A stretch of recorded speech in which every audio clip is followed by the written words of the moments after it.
COVID-19, el Ministerio de Salud anunció que la aplicación de una cuarta dosis comenzará a partir del 15 de febrero. Para hablar de este y otros temas de la contingencia, nos acompaña la doctora Viviane Bachelet, epidemióloga y profesora asociada de la Escuela de Medicina de la Universidad de Santiago. Doctora Bachelet, bienvenida acá a las 24 horas. ¿Cómo le va? Hola Andrés, ¿cómo está usted? Bien, muchas gracias. Doctora, a ver, ¿cómo ve los anuncios hechos ya confirmados desde el día de ayer por el ministro de Salud, Enrique París, en torno a esta cuarta dosis? ¿Nos ubica bien en la vanguardia a nivel mundial, por lo menos en cuanto a medidas inmunológicas? ¿Cómo lo ve usted? ¿Y se ríe? Pucha, sí, porque me preguntan esto y lamentablemente yo siempre tengo que discrepar del ministro en esta Ya. materia al menos. ¿Usted no lo ve tan positivo? Porque, o sea, es que no hay evidencia, no es que ¿Ya? sea positivo o negativo. Uno tiene que tomar decisiones de política pública y dónde pone sus pesos, que son pocos los pesos que tenemos, en acciones que sean lo más efectivas posibles para prevenir lo que todos queremos que se prevenga, que es la enfermedad grave, ¿no es cierto?, y la hospitalización y la muerte. Y hoy día no existe ninguna razón para presumir, no hay evidencia de ninguna especie en ninguna parte del mundo que muestre que la variante Omicron necesita una cuarta dosis para mejorar su perspectiva, para que la vacuna, digamos, mejore su perspectiva frente a esta variante. No existe evidencia, entonces yo no entiendo cómo se toman decisiones de este tipo sin una base de evidencia. Sí, por lo menos lo que uno recoge de las autoridades y de algunos expertos, doctora, es que la extensión de tiempo que dura el efecto de las vacunas son 6 meses. Y esa es la explicación que se ha dado recurrentemente, no solamente en este caso, también en el caso de la tercera dosis y cuando nos vacunamos por primera vez. Usted ha escuchado esa expresión, es lo que los tratadistas discuten en la jurisprudencia Basila, ¿no? Aquí no está claro ¿Ya? que la existencia de anticuerpos en la sangre es equivalente a protección clínica. Ese correlato de protección, como se habla en jerga, no está establecido. Por lo tanto, decir que si los anticuerpos disminuyen a los 6 meses significa que yo estoy menos protegida, hoy día no tiene ningún sustento en la ciencia. Porque hay otros mecanismos, además, de protección, que son la inmunidad de memoria y la celular, que entran después de que se producen los anticuerpos, que vuelven después, es como una artillería pesada que vuelve a producir más anticuerpos con un poquito de desfase, pero a protegernos después cuando nos exponemos nuevamente al SARS-CoV-2 en cualquiera de sus variantes.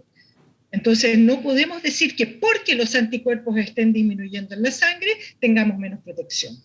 ¿Y qué otro camino se podría seguir, doctora? ¿Esperar más? ¿Tener más evidencia? Porque uno ve, yo le hablo como ciudadano común y corriente, jamás le podría discutir a una infectóloga como usted, doctora, porque al final ahí en ese tema uno conoce sus límites. Pero en el fondo uno ve los números de Chile y lo compara con otros países, lo que está pasando en Alemania, en Inglaterra, y uno dice, a ver, aquí no lo estamos haciendo tan mal, parece. Mire, yo no soy infectóloga, yo soy epidemióloga clínica. Ya, que en la presentación me pusieron infectóloga, mi disculpa. No, no. Entonces, la mirada que uno tiene justamente es más epidemiológica. Y lo que necesitamos para estar realmente protegidos del COVID, en términos, o de superar esta pandemia, es que todo el mundo esté vacunado. Y cuando digo todo el mundo, me refiero a todo el mundo. No algunas poblaciones con muchos booster y cuartas dosis, quintas dosis, dosis anuales y qué sé yo. Necesitamos que toda la población del mundo mundial reciba su vacuna. No importa que sean de efectividad no tan alta, pero que reciban su vacuna, porque eso es lo que le va a impedir el paso a la sucesiva diseminación comunitaria de variante tras variante tras variante. O sea, recojo lo de usted más que ve la situación chilena, la situación mundial, y lo que Omicron justamente reveló al nacer, conocimos un poco más en profundidad la realidad, por ejemplo, de África, que es en esta materia es paupérrima. Exacto, tienen muy baja tasa de vacunación, pero hay otros países que no lo están haciendo muy bien tampoco, que son de primer mundo, como Europa y Estados Unidos. En dos cosas no lo están haciendo tan bien. Y en eso sí nosotros lo estamos haciendo mejor, es verdad. En primer lugar, no tienen a toda su población vacunada. Nosotros tenemos mejores tasas de vacunación. Y en segundo lugar, levantaron todas las medidas de control no farmacológico del COVID, de la pandemia. Es decir, dieron chip libre a la gente que no usara la mascarilla en verano, abrieron todos los locales, todo, no, aquí libertades y todo ese discurso. Entonces eso no sirve, porque las variantes van a surgir, como lo vimos ya el año pasado, también en lugares como Inglaterra. ¿De dónde de dónde salieron las primeras variantes, no? La alfa. De Doctora, Inglaterra. sí, ¿qué se hace con el millón de personas que no se ha vacunado, que no ha Esa es la recibido ninguna pregunta. vacuna en nuestro país? Porque uno dice, Esa es después la de un año, hoy día se cumple un año que inició el proceso de vacunación, uno dice aquí ya no es un tema laboral, ya no es un tema de que no tuve tiempo, ya ha pasado un año. No sabemos. Sí, no, pero claro, Sí. pero uno conversa con, no sé, pero a un año cuesta entender, ya hay una predisposición quizás a no vacunarse definitivamente. En muchos casos, O quizás no en sea, todos. yo creo que es multifactorial ¿Ya? y para realmente poder responder esa pregunta, el MinSal desde el año pasado, cuando empezó su campaña de vacunación poblacional, debió haber inmediatamente encargado los estudios cualitativos para poder conocer Mm, cuáles podrían ser las barreras a vacunarse. Ahora, dicho eso, en este país las barreras son bajas, la gente se vacuna y tenemos altas tasas de vacunación. Hay mucha aceptación de las campañas de salud pública que se hacen y esto es histórico en Chile. Esto es una tradición de décadas que tenemos de autocuidado y de conciencia. Pero hay elementos que hacen que gente no se vacune. Por ejemplo, una cosa pueden ser creencias religiosas. mm. Otro factor puede ser la dificultad de acceso. Otro factor puede ser falta de educación, extrema marginalidad. Y ahí también son espacios muy vulnerables a precisamente ser objeto de una diseminación mayor, ¿no? Entonces, son determinantes sociales que también pueden estar incidiendo en que haya 1 millón de personas en Chile que no se han vacunado y que necesitamos que se vacunen. Es verdad. Doctora, a ver, ¿cree usted, claro, esta pregunta colinda un poco con lo político, que muchas de las autoridades que hoy día son más que autoridades, funcionarios, parte de la red que ha trabajado en el tema de vacunación, consiguiendo las vacunas en el mundo, repartiéndolas en Chile, todo el trabajo que se ha hecho que ha sido bien elogiado a nivel mundial. ¿Cree usted que muchas de esas, como buena política de Estado, debiesen mantenerse, da lo mismo el color político? Pero si existían de antes. Ya. El CADEI, el Programa Nacional de Inmunizaciones, o sea... No, yo digo, por ejemplo, en la Cancillería, la Subsecretaría de Relaciones Internacionales, que ha sido bien importante, por ejemplo. Claro, quizás tienen más tintes políticos. Debe ser importante como política de Estado mantener esos cargos a las personas que, por lo menos, la evaluación es bien positiva. No, Ya. no. Yo creo que ya estamos en otra etapa de todo este asunto. Definitivamente, decisiones sanitarias de ese tipo no las puede tomar el Ministerio de Relaciones Exteriores. Ya. Lo que yo creo que hace falta ahora es empezar a hacer los estudios de evaluación económica que nos digan dónde están mejor invertidos los pocos pesos que tenemos para gastar en salud. Entonces, seguimos concentrando más vacunas para mantener unos niveles de anticuerpos altos en la población, porque la industria farmacéutica también está haciendo un push en este sentido. ¿Quiénes son los que están hoy día ensalzando la necesidad del booster, de la cuarta dosis?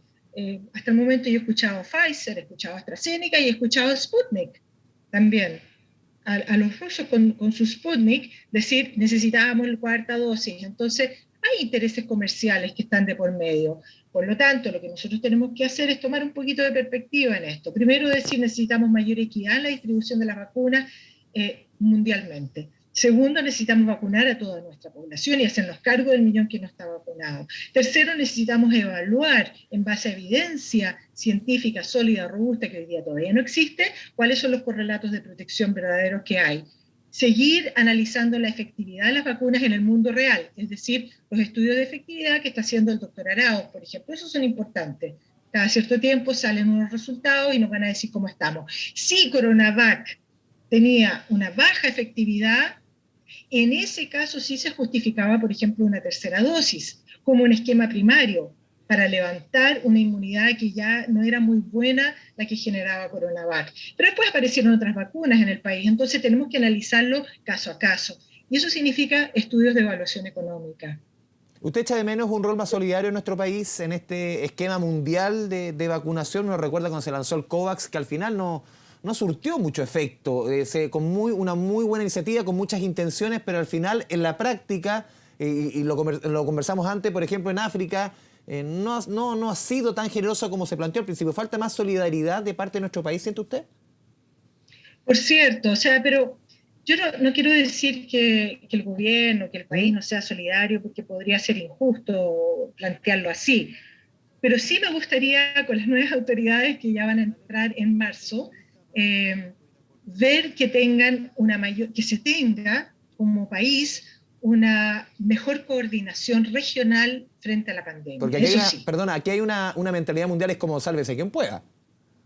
Exactamente. Entonces, y eso es lo que la Organización Mundial de la Salud, a través de su director general, han estado insistentemente diciendo: de esta o nos salvamos todos o no se salva nadie. O sea, no vamos a salir de esta pandemia si no estamos todos cubiertos con las vacunas. Porque la vacuna es evidentemente la mejor protección que podemos tener hoy día, junto con la mascarilla. Entonces, cuando hay países que se vacunan, ¿Sí? hasta un cierto punto, por lo demás, porque Europa y Estados Unidos, insisto, tienen bajas tasas de vacunación comparadas con Chile, pero además sueltan la mascarilla, entonces lo que están haciendo es hacer permanecer la pandemia.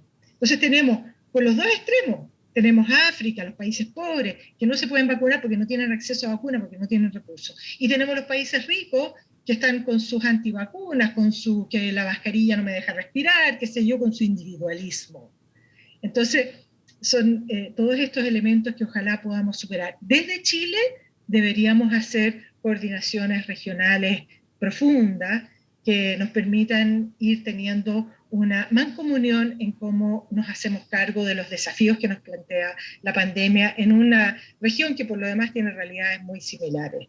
Doctora Bachelet, le agradecemos este espacio con Canal 24 Horas. A mí me gusta conversar con usted porque siempre tiene puntos bien distintos respecto a lo que opinan todos. Y eso es bueno, recoger todas las miradas es parte de nuestro rol como televisión pública, como canal de noticias, recoger todas las miradas frente a un tema que nos afecta a todos. Doctora Bachelet, muchas gracias.